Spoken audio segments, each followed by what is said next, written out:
श्री गणेशाला वंदन करून आपण आजपासून श्री गुरुचरित्र पारायणास सुरुवात करीत आहोत.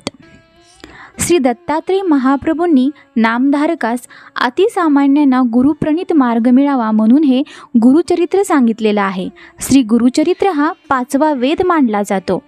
श्री गुरुचरित्र हा साधा ग्रंथ नसून दैवी शक्तीने भारलेला सिद्ध मंत्ररूप महाप्रसादिक आणि वरद ग्रंथ आहे.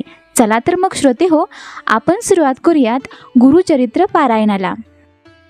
श्री गणेशाय नमः, श्री सरस्वतेय नमः, श्री गुरुभ्योय नमः, श्री कुलदेवताय नमः, श्री अक्कलकोट निवासी पूर्णदत्त अवतार दिगंबर यतिवर्य स्वामी राजाय नमः. ब्रह्मानंद परमसुखद केवल ज्ञानमूर्ती दंडातील गगनसदृश्य तत्वमस्याधिक्षम एक नित्य विमलमचल सर्वधी साक्षीभूत भावातीत त्रिगुणरहित सद्गुरुत नमामि.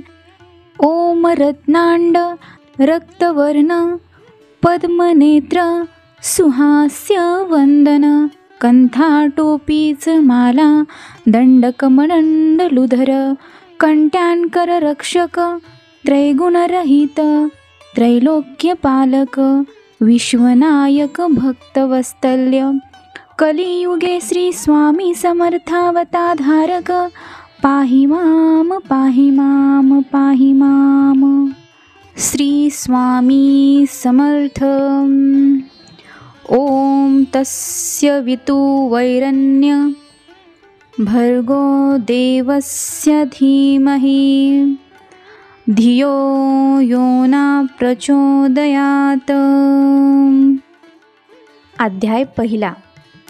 सर्व ग्रंथकारांच्या पद्धतीनुसार ग्रंथकर्ता सरस्वती गंगाधर यांनी ग्रंथाच्या पहिल्या अध्यायात ग्रंथ निर्विघ्नपणे सिद्धीत जाण्यासाठी सर्व देवता, साधू संत, आपले पूर्वज व गुरुजनांना वंदन करून त्यांचे आशीर्वाद घेतले आहेत.